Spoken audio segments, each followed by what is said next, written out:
غزان Timur ساکت ہوا تھا، دل کی دھڑکن نے پہلی بار اسے اپنا احساس دلایا تھا۔ اس سینے پر سر رکھنے کا شرف پہلی اور آخری بار بھی اسی لڑکی کو حاصل تھا۔ وہ بے سہارا اسے کندھوں سے تھام گیا تھا۔ وہ جھجکتی ہوئی سر سینے سے اٹھا کر ایک دو قدم پیچھے سرکی تھی۔ پانی اب گھٹنوں تک آنے لگا تھا۔ سر اٹھا کر وہ انہیں دیکھ نہیں سکی تھی جو اسی ہی کی طرف متوجہ تھے۔ غزان تیمور ہاتھ پیچھے باندھے اس کے حفت اور شرم سے سرخ پڑتے چہرے کو دیکھ زیر لب ہنسا تھا۔ پھر لہروں پر گرے دوپٹے کو دیکھا ہی جو اپنا دوپٹہ لیا وہ سنجیدگی سے جھکے سر والی لڑکی سے بولا تھا۔ ہیر نے پریشانی سے جھٹ سے سر اٹھایا تھا۔ میں کیسے لوں، میں تو پانی میں ڈوب جاؤں گی۔ وہ بھول گئی کہ اس کا سراپا بنا کسی چادر اور دوپٹے کے ہے۔ اس کے دلکش سراپے سے نظریں ہٹاتا وہ سامنے دیکھنے لگا۔ جاؤ اور بھاگ کر دوپٹہ لیا ورنہ دور چلا جائے گا، وہ سنجیدہ تھا۔ ہیر نے پریشانی سے دوپٹے کو دور ہوتے دیکھا۔ لیکن میں ڈوب جاؤں گی، مجھے ڈر لگتا ہے، پانی سے آپ لا دینا۔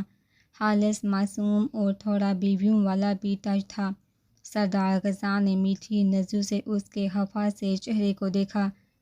اپنا دوپٹہ ہیر تمہیں خود لانا ہے، جاؤ ہری اپ ورنہ مشکل تمہیں ہوگی۔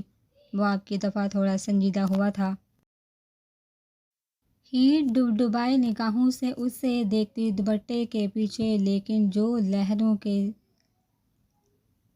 سروں پر بھیگتا دور ہوتا جا رہا تھا۔ وہ تیز تیز دوڑنے پر گھٹنوں کے بل گری تھی۔ پلٹ کر ہفکے سے انہیں دیکھا۔ وہ مسکراتا ہوا شانے اچکاتا دوسری طرف دیکھنے لگا تھا۔ یہ کہیں واچ لینے کا بلہ تو نہیں دے رہے مجھ سے؟ وہ پریشان ہوتی ہوئی اٹھی تو پھر آگے بڑھ گئی۔ اب پانی اس کے کمر تک تھا۔ آخر کار وہ دوپٹہ پکڑ چکی تھی تو فہر سے پلٹی، لیکن وہاں تو کوئی تھا ہی نہیں۔ وہ حیران پریشان ہوئی تھی، ادھر ادھر انہیں ڈھونڈا لیکن وہ ہوتے تو ملتے نہ۔ آپ کہاں ہیں؟ وہ بھاگتے خوف سے چیخی، لیکن پاؤں پر کسی چیز کا دباؤ بڑا تھا اور وہ چیختی ہوئی نیچے گری تھی۔ وہ کسی وجود کے اوپر گری تھی۔ سردار جی، وہ دلہراش چیز سے چیخی تھی، لیکن پھر ہونٹ جس زاویے پر تھے وہیں رہ گئے۔ وہ پانی سے ایک دم سے نکلتا ہنستا جا رہا تھا۔ گیلے بال پریشانی سے چپک چکے تھے۔ بھیگی شرٹ جس میں اس کا سینہ نمایاں تھا۔ بے خبر وہ ہیر کے خوف سے زرد پڑتے چہرے کو دیکھ کر پہلی بار اتنا ہنسا تھا۔ آپ مجھے مارنا چاہتے تاکہ آپ واچ واپس لے لیں، وہ گیلی آنکھیں ان پر ٹکائے ہوئے بولی تھی۔ ہیر تمہیں کیسے پتا مجھے وہ واچ تمہیں مار کر ملے گی؟ گیلے چرابور ٹو پیس سوٹ میں سردار غزان سنجیدگی سے پوچھا تھا۔ تو پھر آپ نے مجھے کیوں بھیجا دوپٹہ لینے؟ اتنی تیز لہریں تھی۔ اگر میں مجھے کہیں دور لے جاتی تو پھر آپ نے مجھے نیچے گرا دیا۔ اگر میں ڈوب جاتی تو مجھے بہت ڈر لگتا ہے بہتے پانی سے۔ وہ معصومیت سے شکایت کرتی غزان تیمور کو دل کے بہت قریب محسوس ہوئی تھی۔ آج وہ فارغ تھا۔ جب وہ فارغ ہوتا تھا تو وہ یوں ہی سمندر کنارے چلا آتا تھا اور دیر تک وہیں بیٹھا رہتا، لیکن آج وہ ہیر کو بھی اسکول سے ہاف چھٹی پر لے آیا تھا تاکہ وہ بھی اس کے ساتھ تھوڑا انجوائے کر لے اور وہ اس کا پانی سے تھوڑا سا ڈر بھی ختم کر دے۔ مائی گڈنس ہیر، تم نے بہت ہی جلی ہو ایسی سواس میں تم پر سے قربان کر کے اس سمندر میں پھینک سکتا ہوں۔ امپورٹنٹ چیزوں کی نہیں، انسانوں کی ہوتی ہے مائی ڈیئر۔ آئندہ ایسا کبھی مت سوچنا کہ غزان تیمور کی نظر میں تم سے اہم کوئی چیز ہو سکتی ہے، لیکن اس کے بہت قریب کر اس کے سیاہ بڑی بڑی آنکھوں میں دیکھ کر کہتا وہ اس پر کوئی سحر ہی تو پھونک رہا تھا۔ ہیر کی دل کی دھڑکنیں منتشر ہوتی کسی الگ ہی ساز پر رقص بھی تھی۔ رقص میں تھی دوپٹہ سورج کی نارنجی لالی بہت حد تک کم ہوتی اب سیاہی میں ڈلنے لگی تھی۔ وہ بہت پرسکون جگہ تھی۔ شہر سے دور وہ دونوں ہاتھ کمر پر رکھ کر تھوڑا دور ہوا، لیکن ہیر کی نظریں اسی ایک چہرے پر جمی رہی۔ ہیر مسکرا کر لکھا ہوا اب عجیب سی فرمائش کر رہا تھا جی۔ وہ حیرت سے دو چار ہوئی۔ اسے سردار غزان کا حکم سمجھو لگی اور ابھی انہیں مسکرا کر لکھا ہو جیسے انسان بہت خوش ہوتا ہے تو وہ دل سے مسکراتا ہے نا، ویسے ہنسو۔ میں نے کبھی تمہیں ہنستے ہوئے نہیں دیکھا ہیر۔ لڑکیاں تو بہت ہنستی ہیں لیکن ہیر ہے کہ جسے کبھی مسکرانا آتا ہی نہیں۔ وہ پھر سے قریب کھڑا جو کہ سڑ والی لڑکی سے کہہ رہا تھا جس کی بیکی سیدھی مانگ گیلے بالوں نے کور کر لی ہوئی تھی۔ چہرے پر پانی کے ننھے ننھے قطرے، وہ اوپر والا لب نچلے ہونٹ میں دیے جیسے ساکت ہی چلو جب کبھی تمہارا دل خوش ہو تو مسکرا دینا، لیکن اکیلے میں نہیں، میرے سامنے اوکے۔ اس کی مشکل احسان کرتا وہ گیلی ریت کی طرح بڑا تھا۔ بائیں ہاتھ نے بے سہتا ساکت کھڑی لڑکی کا ہاتھ پکڑ کر اسے اپنے ساتھ کھینچا تھا۔ اس کی گیلی پشت کو دیکھتی وہ آنکھوں میں پانی کے سمندر لیے اس کے پیچھے پیچھے چلنے لگی تھی۔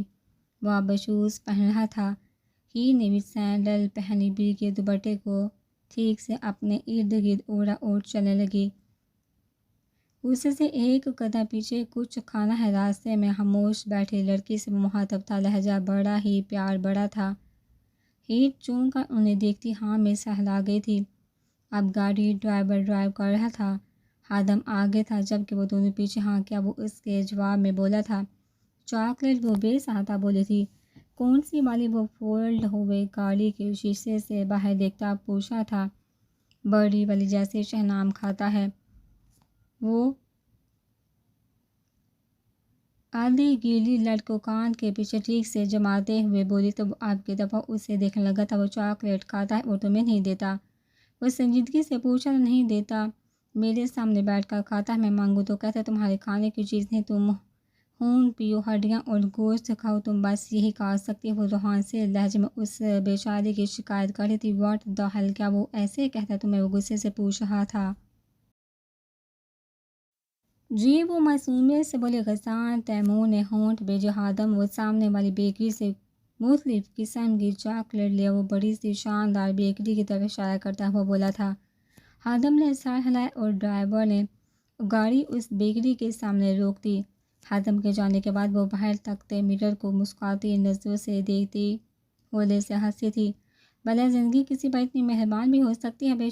بے شک اللہ تو ہر چیز پر قادر ہے۔ الوسیس کو کبھی میری نظروں سے اوچھل مت کرنا، میں اپنی سب محرومیوں کو بھولنے لگی ہوں صرف ان کی وجہ سے۔ اللہ تیرا شکر ہے تو نے اس شخص کو مجھ سے ملوایا، میں یہ احسان تیرا کبھی نہیں اتار سکوں گی۔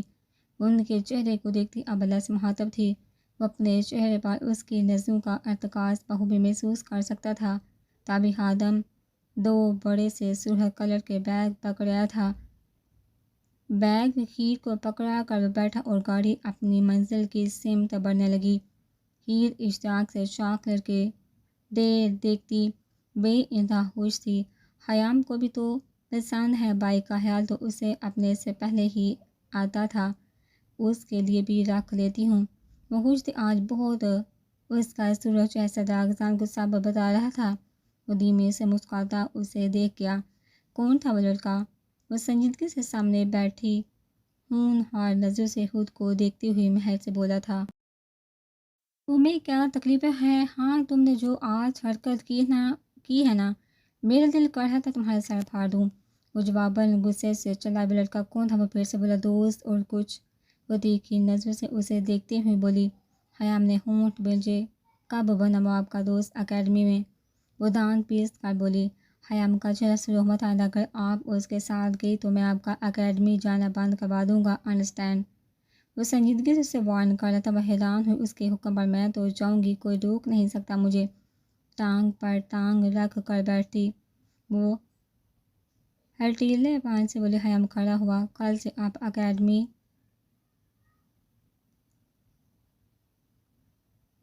نہیں جائیں گی، میں گھر کو باہر سے لاک کر کے جاؤں گا، پھر جا کر دکھائیے گا مجھے۔ وہ آرام سے بولتا جانے کے لیے بڑھا تھا جب وہ چیخ کر کھڑی ہوئی۔ ایسا سوچا تو سر پھاڑ دوں گی تمہارا، سمجھے؟ لگتے کیا ہو تم میرے؟ ہلکا مت لینا مجھے، اردو سے میں اکیلی نہیں گئی، میری فرینڈز بھی تھی جو تمہارے آنے سے 3-4 منٹ پہلے ہی واش روم گئی تھی۔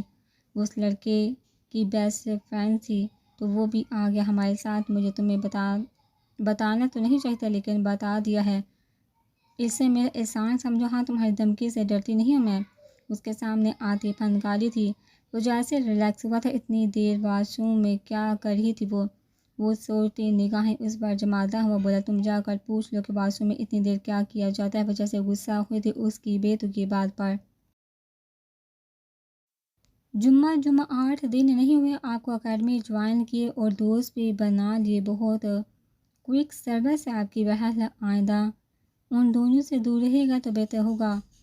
یہ کہتے ہی وہ پلٹا تھا، کس کے لیے بہتر ہوگا، ذرا یہ بھی تو بتانا، اور تمہاری ایک بھی بات نہیں مانوں گی میں، سمجھے، بڑا آیا شوہر بننے والا۔ وہ سینے پر ہاتھ باندھتی غصے سے بولی۔ وہ مسکراتا ہوا تھوڑا قریب آیا، بڑی بے سادگی سے مہرینہ کی کمر کے گرد ہاتھ حال کیے۔ مہرینہ کے 14-15 طبق دم سے روشن ہوتے جیسے، پھر فیوز بھی ویسے ہی ہوئے تھے۔ وہ ہونٹ بیلچے اس کی باہوں کو اپنے گرد دے کر سرخ ہوتے چہرے سے اس کا دھکا مار گئی، لیکن حیا مسکراتا ہوا اپنی گرفت مضبوط کر گیا۔ یہ بس ٹریلر تھا، اگر اگلی بار اس لفنگے لڑکے کے ساتھ دکھی یا بات کی تو اگلا ٹریلر بہت بڑا ہوگا، اور یقین جانیے آپ کا شوہر جھوٹ نہیں بولتا۔ وہ سنجیدگی سے اس کے سرخ اور غصے جھلکاتے نقوش کو دیکھتے مدھم لہجے میں گویا ہوا تھا، میں تمہارے ساتھ رہوں گی ہی نہیں، سمجھے، میں نے شہزادی جیسی زندگی جی ہے، ایسی زندگی میں تو نہیں گزار سکتی، جلد ہی تمہارے اس محل کو چھوڑ جاؤں گی میں۔ اپنا آپ چھڑوانے کی کوشش ترک کی وہ بولی تھی۔ وہ مسکرایا، 1-2 سال کی بات ہے، پھر آپ کو میں شہزادی جیسی ہی زندگی دوں گا، ٹرسٹ می مہر، مدھم لہجے میں کہہ کر اس کی شکن آلودہ پیشانی پر ہونٹ رکھ کر اس کے شوق سے کھلے منہ پر بنا کوئی توجہ دی وہ کمرے کی طرف بڑھ گیا۔ مہرینہ نے شوق سے ماتھے کو چھوا، چھوڑا کہیں کا، تمہیں تو میں سیدھا کر کے رکھ دوں گی۔ وہ صدمے سے چلائی، میرا بھی آپ کے بارے میں یہی خیال ہے مہر۔ وہ اچانک دروازے کے فریم سے سر نکال کر کہتے اسے دبا کر پھر سے کمرے میں کہیں گم ہو چکا تھا۔ اف، وہ سرخ چہرے سے جھنجھلائی تھی، اور کر بھی کیا سکتی تھی وہ سوائے تپنے کے۔ سنو لڑکیوں، جانتا ہوں تم سب مجھ سے ناراض ہو کہ میں تم لوگوں کے لیے کوئی گفٹ نہیں لایا، تو میں نے سوچا کیوں نہ تم سب کی ناراضگی آج دور کی جائے۔ وہ لاؤنج میں بیٹھی چاروں لڑکیوں سے بولا تھا، کیسے کرو گے تم، کنجوس تو تم صدا کے ہو، ہمیں کون سے تمہارے گفٹ کی کوئی توقع تھی۔ شیزا، اس کی بہن، اس پر شاید پہلے ہی تپی بیٹھی تھی، ناک سے مکھی اڑائی تھی اس نے اس کی بات پر۔ شامل نے سر کچایا ہے، اب اتنا بھی کنجوس نہیں ہوں، بہادری سے بولتا، ان کے ساتھ ہی بیٹھا تھا، مطلب تھوڑے بہت کنجوس ہونا۔ اس کی بڑی بہن سفینہ آپ کی دفعہ بولی، شرم کرو، تم تینوں کا اکلوتا بھائی ہوں، چلو تیاری کرو، آج میں تم چاروں کو شاپنگ کرواؤں گا، اپنی پسند کا لے لینا، کچھ بھی اتنا صحیح بھائی ڈھونڈنے سے بھی نہیں ملے گا۔ وہ چاروں حیران ہوئی، سچی؟ مہودیا نے میری گفتگو میں حصہ لیا، مچی، یار اب اٹھ جاؤ، پوستیوں کی شکل والو، ایسا نہ ہو میں مکر جاؤں۔ اپنی بات سے شامل نے انہیں گھور کر وارننگ دینی ضروری سمجھی، جبکہ وہ چاروں چیختی ہوئی اپنے اپنے کمرے میں بھاگ گئی تھی۔ وہ مسکراتا بھی نوشین بڑے چاؤ سے بیٹے کے لیے چکن بریانی کی پلیٹ لے آئی۔ واؤ ماں، مجھے اس کی طلب تھی۔ وہ بریانی کو دیکھتا خوش ہوا تھا، جبکہ نوشین 100 بار صدقے گئی اپنے اکلوتے اور لاڈلے بیٹے پر، بس تمہارے لیے بنائی ہے، اور خوب سارے مسالے ڈالے، وہاں کہاں تمہیں ماں کے ہاتھ کا کھانا کھانا نصیب ہوتا تھا۔ نوشین اس کے بال پیشانی سے ہٹاتے ہوئے ممتا سے چور لہجے میں بولی۔ وہ بریانی کھاتا ہوا تائید میں زور و شور سے سر بھی ہلا گیا۔ ہیر بھابھی چلیے شاپنگ پر چلتے ہیں، جلدی کریے، بس چادر وغیرہ لے لے، کپڑے ٹھیک ہی ہیں۔ وہ اچانک سے آتی اس کے ہاتھ سے کتاب چھین کر عجلت میں بولی، مہودیا آپ اتنی عجلت میں کیوں ہیں؟ وہ حیران ہوتی ہوئی بولی، بس ایک کنجوس ہمیں آج شاپنگ کروائے گا، جلدی کرے، دیکھیے ہارن پہ ہارن دے رہا ہے، گرمیاں آ گئی ہیں، آپ کے پاس بھی تو گرمیوں والے کپڑے نہیں ہیں۔ وہ اسے لیلن کے پلین سوٹ میں دے کر فکر مند ہوئی، جو گرین تھا اور اس پہ پیلے کلر کے پھول بنے ہوئے تھے، وہ بھی بنا سراپے پر دھیان دیے بڑی براؤن سی چادر کو سراپے کے ارد گرد اچھے سے لیتی بیگ پکڑ کر اس کے ساتھ ہو لی، لیکن موبائل پر تیزی سے کچھ ٹائپ بھی کرنے لگی تھی۔ اس کے پاس ڈاکزان کا دیا ہوا کریڈٹ کارڈ تھا، وہ کبھی استعمال ہی نہیں کر سکتی تھی، لیکن آج وہ کرنا چاہتی تھی، پتہ نہیں کیوں۔ وہ دونوں جب نیچے آئی تو باقی سب گاڑی میں بیٹھ چکی تھی۔ شیزا آگے تھی، گاڑی بڑی تھی تو وہ دونوں پچھلی سیٹ کی طرف بڑھی، ان سے آگے والی سیٹوں پر سفینہ اور صفا تھی۔ شامل نے حیرت سے اس نوکرانی کو گاڑی میں بیٹھتے دیکھا تھا۔ وہ چشمہ اتارتا حیرت سے اس سے بڑے اعتماد سے ڈور کھول کر بیٹھا دیکھا پاکستان بڑا ایڈوانس کنٹری ہو چکا ہے، نوکروں کو بھی گھر کے فرد جیسی اہمیت حاصل، یہاں واؤ بھائی واہ۔ وہ حیرت کا خود سے اظہار کرتا اپنی سیٹ پر بیٹھا اور گاڑی کو سٹارٹ کرتا محل سے باہر لے آیا۔ اسے راستوں کا نہیں پتہ تھا، اس لیے شیزا اسے گائیڈ کرتی جا رہی تھی۔ وہ 4 سال سے ملک سے باہر تھا، اپنے ماموں کے پاس اسٹڈی کے لیے 4 دن پہلے ہی تو وہ لوٹا تھا۔ گاڑی بہت بڑے شاپنگ پلازے کے سامنے رکی تھی۔ وہ سب ہنستی مسکراتی گاڑی سے اتری، مہوتیا نے مضبوطی سے ہیل کا ہاتھ تھاما ہوا تھا۔ وہ پہلی بار اتنے بڑے شاپنگ پلازے پر آئی تھی۔ وہ پرجوش بھی تھی، وہ حیرت سے ادھر ادھر دیکھتی ہوئی چل رہی تھی، لمبی اسٹیپ والے بیگ پر ایک ہاتھ سے پکڑ مضبوط رکھے وہ سب سینٹر کی طرف بڑھی تھی۔ ہیر کو ان سیڑھیوں سے بہت ڈر لگتا تھا۔ وہ ڈرے ہوئے چہرے سے مہوتیا کو دیکھنے لگی۔ کچھ نہیں ہوگا، بس اپنا پاؤں رکھ دو پھر ہم یوں اوپر، وہ سادہ سے لہجے میں اس گائیڈ کرتی زبردستی اسے سیڑھیوں پر کھینچ بھی چکی تھی۔ خوف سے وہ کپکپا کر رہ گئی، جبکہ شامیر نے اسے گھورا۔ عجیب ہی کوئی شے ہے یہ تو، وہ منہ بناتا سوچ کر رہ گیا۔ وہ سب مختلف شاپس میں گھس گئی۔ ہیر تم نے جو لینا ہے اس شاپ پر چلے جاؤ اور جب لے آؤ مجھے کال کرنا، اوکے؟ وہ اس سے بولی جو حیرت سے آنکھیں پھاڑے سب کچھ پہلی بار دیکھ رہی تھی۔ میں بھی تمہارے ساتھ ہوں گی، میں اگر کھو گئی تھی۔ وہ پریشان ہوتی ہوئی بولی۔ میں اگر کھو گئی تو کیا ہم نے تمہارا ٹھیکہ لے رکھا ہے؟ کام کے تو تم کسی کے نہیں، نہ حالات دیکھو ذرا جیسے ہمارے محل کی سردار بی بی ہی ہو۔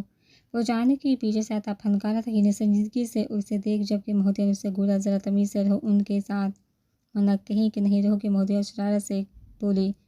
کیوں، یہ جہاں کی مالکن ہے، جلدی کرو ورنہ چھوڑ کر بھاگ جانا ہے میں نے، غصے سے کہہ کر وہ جینٹس شاپ میں گھس گیا۔ ہیر اسے دماغ پر مت سوار کرنا، اس کا دماغ تھوڑا کھسکا ہی رہتا ہے۔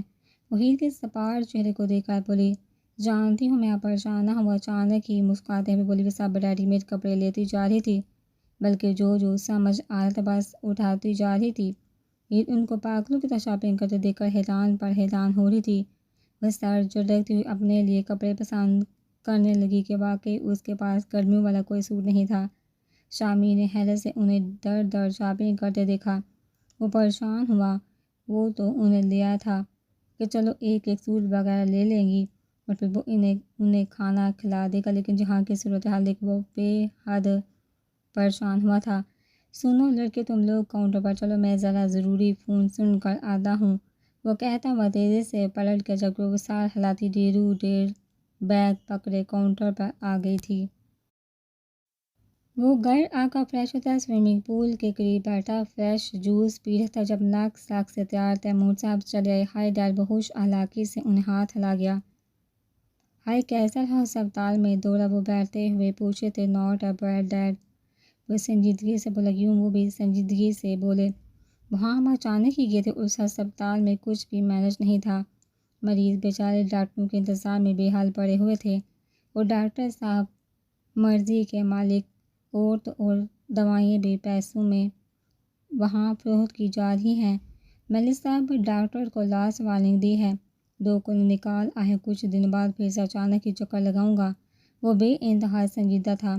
وہ ہنکارا بھرتے بیٹے کو غور سے دیکھتے رہے۔ کیا بات ہے ڈیڈ، وہ ان کی نظروں کے ارتکاز پر بولے۔ وہ لڑکی کہاں ہے آج، وہ اچانک ہی بولے اور وہ مسکرائے۔ ڈیڈ اس کا نام ہیر ہے، اب اگر اسے اس کے نام سے پکاریں گے تو مجھے زیادہ اچھا لگے گا۔ وہ سنجیدگی سے انہیں ٹوک گیا تھا۔ وہ سر ہلاتے جیسے کچھ پوچھنا چاہ رہے تھے، کیا بہت محبت کرتے اسے؟ وہ بے سہاتا بیٹے کے خوبصورت چہرے کو دیکھتے ہوئے بولے تھے۔ وہ جواباً مدم سا مسکراتا جوس کا سپ لیتا ادھر ادھر دیکھنے لگا۔ کیا رخصتی نہیں کرواؤ گے؟ وہ اچانک ہی بولتے سردار غزال کو ساکت کر کے تھے رخصتی؟ وہ حیران ہوا تھا اور بے انتہا ہوا تھا۔ تو کیا اسے ہمیشہ منقوع ہی رکھو گے؟ وہ بیٹے کی حیرانی پر حیران ہوئے، جواباً اس کے باریک ہونٹ مسکراہٹ میں ڈرے تھے۔ ڈیڈ پہلی بار میرا خیال آپ نے اس طرف کروایا ہے، اور اپنی سی لگتی ہے ڈیڈ، دوسروں سے الگ، ڈری سہمی پریشان، وہ کھل کر ہنسی۔ نہیں پتہ نہیں اس نے کتنے دکھ دیکھے ہیں، پہلے وہ میری ذمہ داری تھی جو اللہ نے مجھے سونپی تھی، آہستہ آہستہ وہ پتہ نہیں کیسے اتنی اہم ہوگی۔ محبت میں نہیں چاہتا ڈیڈ، بس اتنا پتہ ہے میں اس لڑکی کو پریشان نہیں دے سکتا، اسے کسی تکلیف میں دیکھنا مجھ سے برداشت نہیں ہوتا۔ اس کے چہرے پر جو زخموں کے نشان ہیں نا ڈیڈ، مجھے لگتا ہے اس کے چہرے پر نہیں میرے دل پر صبر ہے۔ میں چاہتا ہوں وہ آگے جائے، کسی سے نہ ڈرے، خوش رہے، کھاتی پیتی کھیلتی رہے، محبت نہیں جانتا، لیکن اس لڑکی کو میں نظروں سے دور نہیں ہونے دے سکتا ڈیڈ۔ وہ سامنے پانی میں تیرتی بطخوں کو دیکھتا کسی پھسوں میں بے بسی سے بول رہا تھا، اور تیمور خانم سانس روکے بیٹے کے جذبات سے چور لہجے کو سن رہے تھے۔ اس لڑکی کو تسلیم کر چکے تھے، انہیں بیٹے سے بڑھ کر کچھ نہیں تھا۔ اگر بیٹی کی خوشی اس میں تھی تو ہاں، پھر وہ انہیں منظور تھی۔ وہ ہر بات باپ سے شیئر کرنے کا عادی تھا، پھر کی ہر بات سے وہ انہیں آگاہ کرتا، پہلے بھی اور ابھی، پھر کیسے وہ اس کی شدت محسوس نہ کر پاتے۔ وہ چپ ہوا تو تیمور خانم کافی دیر خاموش نظروں سے اسے دیکھتے مسکرائے۔ پھر تم کہتے ہو محبت کو نہیں جانتے، کہاں ہے وہ آج؟ وہ سنجیدگی سے بولے، پتہ نہیں، آدھا گھنٹہ ہوا ہے مجھے آئے اور وہ مجھے دکھی نہیں کہیں۔ ابھی نورا سے پوچھتا ہوں۔ کارلس اٹھا تھا جیسے وہ خود سے بولا تھا۔ نورا ہیر کو میرے پاس بھیجو، وہ تو حکم سے بولا، سردار جی وہ تو مہدیہ بی بی وغیرہ کے ساتھ شاپنگ پر گئی ہیں، اب تک تو وہ آنے والی ہوں گی۔ نورا نے تفصیل لیکن ادب سے جواب دیا۔ واٹ؟ وہ حیران ہوتا۔ کارلس ٹیبل پر رکھ کے پھر جلدی سے موبائل نکالا جس پر اس کے 2 میسج 2 گھنٹے پہلے کے آئے ہوئے تھے، لیکن وہ دھیان نہیں دے سکا کہ وہ دوسرا فون زیادہ یوز کرتا تھا۔ اس موبائل کا نمبر اس کے پاس 7 لوگوں کے پاس تھا۔ میں شاپنگ پر چلی جاؤں مہدیہ کے ساتھ؟ نیچے 2 منٹ بعد پھر سے میسج تھا، میں چلی جاتی ہوں، پھر آپ کی اجازت ہی ہوگی۔ یہ میسج شاید جلدی میں ٹائپ کیا گیا تھا کہ کچھ سپیلنگ جلدی میں غلط ٹائپ کر گئی تھی۔ وہ مسکرایا۔ تیمور صاحب نورا کے ہاتھ سے چائے کا کپ لیتے بیٹے کو بغور دیکھ رہے تھے۔ تمہاری بیوی اچھی چائے بناتی ہے، وہ نورا کے ہاتھ کی چائے کا سپ لیتے ناک چڑھا کر بولے۔ وہ مسکرایا۔ ڈیڈ بتایا تو تھا، نمک بھی خوب استعمال کرتی ہے وہ ہنسا تھا جیسے اس کی حرکت پر اور پھر بھی تم ساری پی گئے تھے، حالانکہ تمہیں نمک سوٹ نہیں کرتا۔ وہ سنجیدگی سے بولے، اس نے محنت سے بنائی تھی، میں کیسے نہ پیتا۔ وہ خالی گلاس ٹیبل پر رکھتا وہ بولا، ہے میری چائے تو اس نے بہت زبردست بنائی تھی، مجھے بہت پسند آئی تھی، پر مزے کی بات سنو بیٹا، وہ نمک کا تڑکا لگانا پھر بھی نہیں بولی تھی، ہلکا سا ٹچ تھا نمک کا، لیکن وہ بہت بلا لگ رہا تھا۔ وہ بھی اس بار مسکراتے ہوئے بولے، اور سردار غزال کا زندگی سے بھرپور کہکا پورے لان میں گونجا تھا۔ کام کرتے ملازم حیرت سے اپنے سردار کو دیکھنے لگے تھے، تبھی اس کے فون پر لگاتار 2 بیپ بجی تھی۔ اس کے بینک اکاؤنٹ سے میسج آیا تھا، اس کے کریڈٹ کارڈ سے 5 لاکھ روپے استعمال ہوئے تھے۔ وہ حیران پریشان ہوا، بھلا ہی نے اتنے پیسوں کی شاپنگ کی تھی، اسے پیسوں کی ٹینشن نہیں تھی۔ وہ حیران تھا، شاید وہ اس سے اچھے سے جانتا تھا۔ وہ سب شاپنگ بیگ سے لدی بدی گاڑی سے اترے تھے اور اوپر بالکونی میں کھڑے وہ غور سے ان سب کو دیکھ رہا تھا۔ وہ سب خوش سے سوائے اس کی ہیر کے جس کا چہرہ اترا ہوا تھا، وہ اسے پریشان دیکھ کر چونکا تھا۔ پھر بالکونی سے ہوتا ہوا دوسرے نمبر والے کوریڈور میں آیا، اسے آتی دکھائی دی تھی، ہاتھ میں ٹوٹل 3 بیگ سے۔ کیا ہوا، پریشان کیوں ہو؟ اس کے کہنے کی دیر تھی اور وہ بی بی ہونٹوں پر ہاتھ کے رونے لگی تھی۔ کیا ہوا ہے، کیا کسی نے کچھ کہا؟ وہ بے انتہا سنجیدگی سے بولا، آپ کا کارڈ۔ وہ سرنفی میں ہلاتی بیگ سے کارڈ نکال کر اس کی طرف بڑھا گئی۔ اس نے کارڈ کو دیکھا ضرور لیکن پکڑا نہیں۔ بات کیا ہوئی ہے، مجھے وہ جاننی ہے ہیر، وہ سخت لہجے میں بولتا ہیر کو پریشان کر گیا تھا۔ جب ہم شاپنگ کرنے گئے تھے تو ساتھ ہمارے شامیر تھے، وہی سب کو شاپنگ پر لے کر گئے تھے۔ ہم سب نے اتنی شاپنگ کی کہ وہ یہ کہتے غائب ہو گئے کہ تم سب کاؤنٹر پر چلو، میں ضروری فون سن کر آتا ہوں۔ وہ ضروری فون کے بہانے بھاگ گئے تھے، صرف میرے پاس ہی بیگ تھا اور کسی کے پاس نہیں تھا۔ انہوں نے شرمندگی سے بچنے کے لیے آپ کے کارڈ سے سارے پیسے خرچ کر دیے، کارڈ زبردستی لے لیا، میں تو دے بھی نہیں رہی تھی۔ وہ بہت پریشان تھی، وہ مسکرائی لیکن ہونٹ بھیج کر، میں ابھی سب کی خبر لیتا ہوں، کیا ضرورت تھی انہیں میری ہیر کے پیسے خرچ کرنے کی، تم ٹھہرو ذرا، میں ابھی ان کو۔ وہ کہتے ہی مضبوط مصنوعی غصہ ظاہر کرتا آگے بڑھے تھا جب وہ اس کی کلائی بے ساتھ ہاتھ میں جگر کی۔ نہیں پلیز، وہ سوچیں گی ہیر کا دل کتنا کنجوس ہے اور مجھے چغلخور بھی کہیں گے۔ اب مت پوچھیے پلیز، اس کے روحان سے لہجے پر وہ بے ساتھ اس کے گال تھام گیا تھا۔ کتنی پاگل ہو تمہیں، یہ پیسے تمہارے ہیں اور ایسی 10 شاپنگ تم اور بھی کر سکتی ہو، ڈونٹ وری، اس میں رونے کی کیا بات ہے بھلا؟ اسے ہلکے سے ٹوک گیا۔ ہیر اس کے نرم گرم لمس پر حیران سی تھی، لیکن اس کی بات پر وہ ساکت ہوئی تھی۔ میرے پیسے، اس کے ہون نرمی سے ہلے۔ اب اس کارڈ کو اندر رکھو اور مجھے شاپنگ دکھاؤ اپنی۔ اس کی بیکی پلکیں انگوٹھوں سے صاف کرتا وہ بے وہ ہاتھ درجہ نرمی لیے ہوئے تھا۔ وہ حیران سی اس کے ساتھ چلنے لگی جو اس کی کلائی پکڑ اسے اس کے کمرے میں لے جانے لگا تھا۔ ساری شاپنگ انہوں نے ہی کی تھی بلکہ اپنے فرینڈز کے لیے بھی سوٹ لے لیے۔ اب انہوں نے تو بھاگنا ہی تھا نا۔ وہ شاپنگ بیگ سے شاندار ریڈی میڈ سوٹ نکال کر بولی تھی۔ وہ کھڑا ہی اس کی شاپنگ کو دیکھ رہا تھا، بس اتنی سے شاپنگ وہ مایوس ہوا تھا جی۔ وہ حیران ہوتے بس یہی کہہ سکی۔ اچھا کچھ کھائے؟ وہ اب پوچھا تھا۔ وہ انگلیاں مروڑتی ہوئی بولی۔